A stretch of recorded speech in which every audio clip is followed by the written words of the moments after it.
ನಮಸ್ಕಾರ ಸ್ನೇಹಿತರೆ, ಸಿನಿಮಾ ಸುದ್ದಿಗೆ ಸ್ವಾಗತ. ಮತ್ತೆ ಕಾಟೇರ ಜೈಲಿಗೆ 21 ದಿನಕ್ಕೆ ನಟ ದರ್ಶನ್ ಅಭಿನಯದ ಕಾಟೇರ ಚಿತ್ರದ ಕಲೆಕ್ಷನ್ ಹಿಂದಿಕ್ಕಿದ ಸೋ ಫ್ರಮ್ ಸೋ. ರಾಜ್ ಬಿ ಶೆಟ್ಟಿ ನಟನೆಯ ಸೋ ಫ್ರಮ್ ಸೋ ಚಿತ್ರ ಶ್ಲಾಘಿಸಿದ ಅಜಯ್ ದೇವಗನ್. ಲವ್ ಯು ಮುದ್ದು ಮೂಲಕ ರೊಮ್ಯಾಂಟಿಕ್ ಚಿತ್ರಕ್ಕೆ ಆಕ್ಷನ್ ಕಟ್ ಹೇಳಲು ನಿರ್ದೇಶಕ ಕುಮಾರ್ ಸಜ್ಜು. ಪವನ್ ಒಡೆಯರ್ ಶಿವಣ್ಣ ಕಾಂಬಿನೇಷನ್ ಸಿನಿಮಾದಲ್ಲಿ ಪ್ರಜ್ವಲ್ ದೇವರಾಜ್. ಉದ್ಯಮಿಗೆ 60 ಕೋಟಿ ರೂಪಾಯಿ ವಂಚನೆ ಆರೋಪ. ಶಿಲ್ಪಾ ಶೆಟ್ಟಿ ರಾಜ್ ಕುಂದ್ರಾ ದಂಪತಿ ವಿರುದ್ಧ ಕೇಸ್ ದಾಖಲು. ಕೆಬಿಸಿ ವಿಶೇಷ ಸಂಚಿಕೆ ಆಪರೇಷನ್ ಸಿಂಧೂರ್ ಅಗತ್ಯವಿತ್ತೆ. ಅಮಿತಾಬ್ ಪ್ರಶ್ನೆಗೆ ಕರ್ನಲ್ ಸೋಫಿಯಾ ಹೇಳಿದ್ದೀರಿ. ಬಾಲಿವುಡ್ನಿಂದ ಕ್ರಿಕೆಟ್ ಜಗತ್ತಿಗೆ ಐಪಿಎಲ್ ತಂಡ ಖರೀದಿಸುವ ಬಗ್ಗೆ ನಟ ಸಲ್ಮಾನ್ ಖಾನ್ ಹೇಳಿದ್ದೀರಿ. ವಾಟು ನಟಿ ಕಿಯಾರಾ ಅಡ್ವಾಣಿ ಪಿನಿಗೆ ಕತ್ತರಿ ಪ್ರಯೋಗ, ಅಭಿಮಾನಿಗಳಿಗೆ ತೀವ್ರ ನಿರಾಶೆ. ವಿಡಿಯೋ. ಉದಯ್ಪುರ್ ಫೈಲ್ಸ್ ನಿರ್ಮಾಪಕ ಅಮಿತ್ ಜಾನಿಗೆ ಜೀವ ಬೆದರಿಕೆ ಕರೆ. ರೇಣುಕಾಸ್ವಾಮಿ ಕೊಲೆ ಪ್ರಕರಣಕ್ಕೆ ಸಂಬಂಧಿಸಿದಂತೆ ನಟ ದರ್ಶನ್ ಅಂಡ್ ಗ್ಯಾಂಗ್ಗೆ ಹೈಕೋರ್ಟ್ ನೀಡಿದ್ದ ಜಾಮೀನನ್ನು ಸುಪ್ರೀಂ ಕೋರ್ಟ್ ರದ್ದುಗೊಳಿಸಿದೆ. ಹೀಗಾಗಿ ಸದ್ಯ ಪವಿತ್ರ ಗೌಡ ಸೇರಿದಂತೆ 4 ಪೊಲೀಸರು ಬಂಧಿಸಿದ್ದಾರೆ. ಇನ್ನು ದರ್ಶನ್ ಬಂಧನಕ್ಕಾಗಿ ಪೊಲೀಸರು ಮುಂದಾಗಿದ್ದಾರೆ. ದರ್ಶನ್ ಜೈಲು ಸೇರುತ್ತಿರುವುದರಿಂದ ಇದು ಚಿತ್ರರಂಗದ ಮೇಲೆ ಸ್ವಲ್ಪ ಮಟ್ಟಿನ ಪರಿಣಾಮ ಬೀರಲಿದೆ. ಅದಾಗಲೇ ದರ್ಶನ್ 4 ಸಿನಿಮಾಗಳಿಗೆ ಸಹಿ ಹಾಕಿದ್ದರು. ಇನ್ನು ಡೆವಿಲ್ ಚಿತ್ರ ಬಿಡುಗಡೆಗೆ ಸಿದ್ಧವಾಗಿದ್ದು ಅದರ ಮೇಲೆ ನೆಗೆಟಿವ್ ಪರಿಣಾಮ ಬೀರುವ ಸಾಧ್ಯತೆ ಇದೆ. ಈ ಮಧ್ಯೆ ಸಣ್ಣ ಬಜೆಟ್ ಚಿತ್ರವಾದ ಸೋ ಫ್ರಮ್ ಸೋ ಚಿತ್ರ ಬಾಕ್ಸ್ ಆಫೀಸ್ನಲ್ಲಿ ಕೊಳ್ಳೆ ಹೊಡೆಯುತ್ತಿದೆ.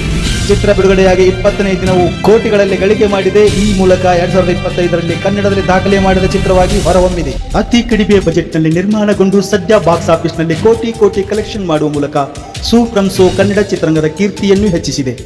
ರಾಜ್ ಬಿ ಶೆಟ್ಟಿ ಅತಿಥಿ ಪಾತ್ರದಲ್ಲಿ ಅಭಿನಯಿಸಿ ನಿರ್ಮಾಣ ಮಾಡಿದ ಸೋ ಫ್ರಮ್ ಸೋ ಕನ್ನಡ ಮಾತ್ರವಲ್ಲದೆ ಮಲಯಾಳಂ, ತೆಲುಗು ಆವೃತ್ತಿಗಳಲ್ಲಿಯೂ ಬಿಡುಗಡೆಯಾಗಿ ಕಮಾಲ್ ಮಾಡುತ್ತಿದೆ.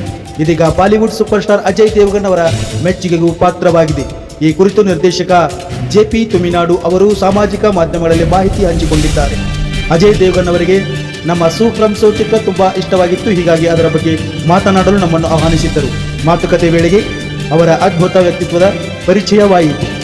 ಅವರದ್ದು ನಿಜವಾಗಿಯೂ ಅದ್ಭುತ ವ್ಯಕ್ತಿತ್ವ. ದಿ ಗ್ರೇಟ್ ಅಜಯ್ ಸಾರ್ ಅವರಿಗೆ ನನ್ನ ಹೃತ್ಪೂರ್ವಕ ಗೌರವ ಎಂದು ಬರೆದುಕೊಂಡಿದ್ದಾರೆ. ಚಿತ್ರದ ಬಗ್ಗೆ ಮೆಚ್ಚುಗೆಯ ಮಾತುಗಳನ್ನಾಡಿದ್ದಾರೆ ಎಂದು ಬರೆದುಕೊಂಡಿದ್ದು ಅವರ ಜೊತೆಗಿನ ಫೋಟೋವನ್ನು ಹಂಚಿಕೊಂಡಿದ್ದಾರೆ. ಲವ್ ಯು ಮುದ್ದು ಮೂಲಕ ರೊಮ್ಯಾಂಟಿಕ್ ಚಿತ್ರಕ್ಕೆ ಆಕ್ಷನ್ ಕಟ್ ಹೇಳಲು ನಿರ್ದೇಶಕ ಕುಮಾರ್ ಸಜ್ಜು.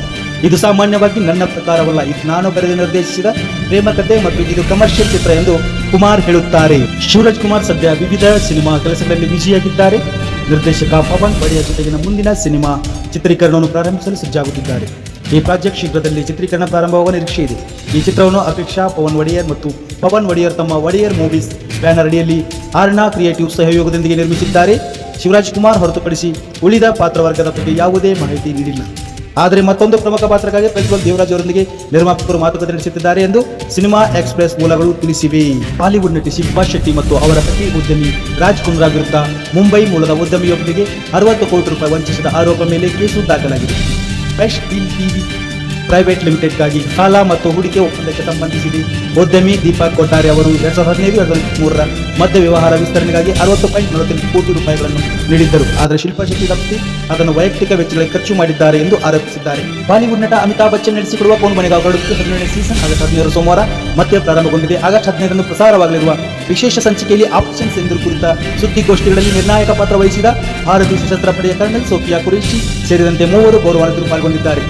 ಸೋನಿ ಟಿವಿ ಬಿಡುಗಡೆ ಮಾಡಿರುವ ಪ್ರೊಮೋದಲ್ಲಿ ನಿರೂಪಕ ಅಮಿತಾಬ್ ಬಚ್ಚನ್ ಅವರು ಭಾರತೀಯ ಸೇನೆಯ ಕರ್ನಲ್ ಸೋಫಿಯಾ ಕುರೇಶಿ, ಭಾರತೀಯ ವಾಯುಪಡೆಯ ವಿಂಗ್ ಕಮಾಂಡರ್ ವಿಮೋಕಾ ಸಿಂಗ್ ಮತ್ತು ಭಾರತೀಯ ನೌಕಾಪಡೆಯ ಕಮಾಂಡರ್ ಪ್ರೇರಣಾ ದಿಯೋಸ್ತಲಿ ಅವರನ್ನು ಕಾರ್ಯಕ್ರಮಕ್ಕೆ ಸ್ವಾಗತಿಸುತ್ತಿರುವುದು ಕಂಡುಬಂದಿದೆ.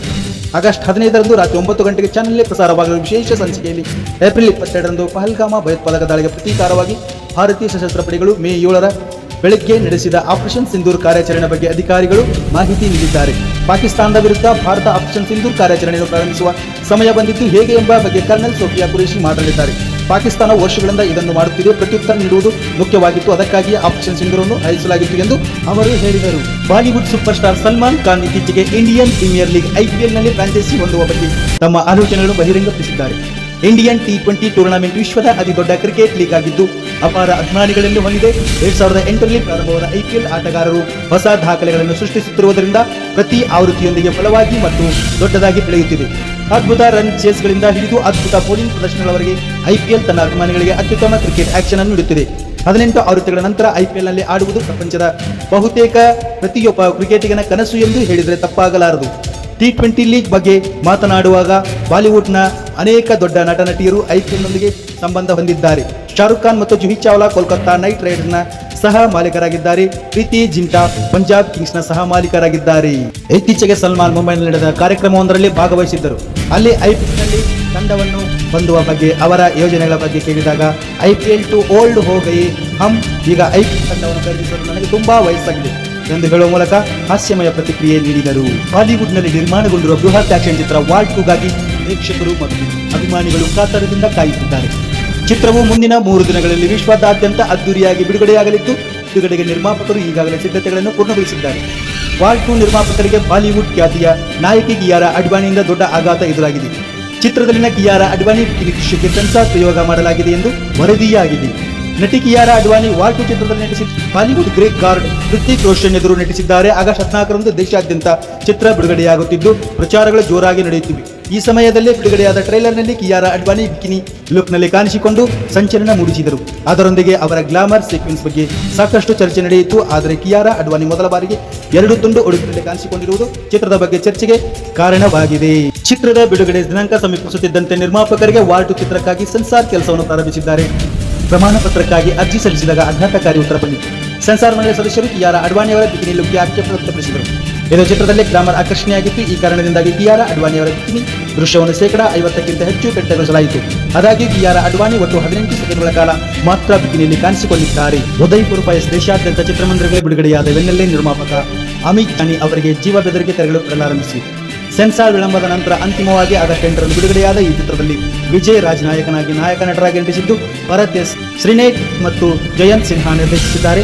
ಈ ಕುರಿತು ನಿನ್ನೆ ಸಾಮಾಜಿಕ ಮಾಧ್ಯಮ ಪೋಸ್ಟ್ನಲ್ಲಿ ಮಾಹಿತಿ ಹಂಚಿಕೊಂಡಿರುವ ಅಮಿತ್ ಜಾನಿ, ತನಗೆ ಅಪರಿಚಿತ ಸಂಖ್ಯೆಯಿಂದ ಪದೇ ಕರೆಗಳು ಬರುತ್ತಿವೆ. ಕರೆ ಮಾಡಿದವರು ಬಾಂಬ್ನಿಂದ ಕೊಲ್ಲುವುದಾಗಿ ಅಥವಾ ಶೂಟ್ ಮಾಡುವುದಾಗಿ ಬೆದರಿಕೆ ಹಾಕಿದ್ದಾರೆ. ಈ ಬಗ್ಗೆ ಅಧಿಕಾರಿಗಳು ತನಿಖೆ ನಡೆಸಬೇಕು ಎಂದು ಒತ್ತಾಯಿಸಿದ್ದಾರೆ. ಪ್ರಿಯ ಸ್ನೇಹಿತರೆ, ಈ ಸಿನಿಮಾ ಸುದ್ದಿ ನಿಮಗೆ ಇಷ್ಟ ಆಗಿದ್ರೆ ಈ ನಮ್ಮ ಚಾನಲ್ನ ಲೈಕ್ ಮಾಡಿ, ಶೇರ್ ಮಾಡಿ, ಕಮೆಂಟ್ ಮಾಡಿ.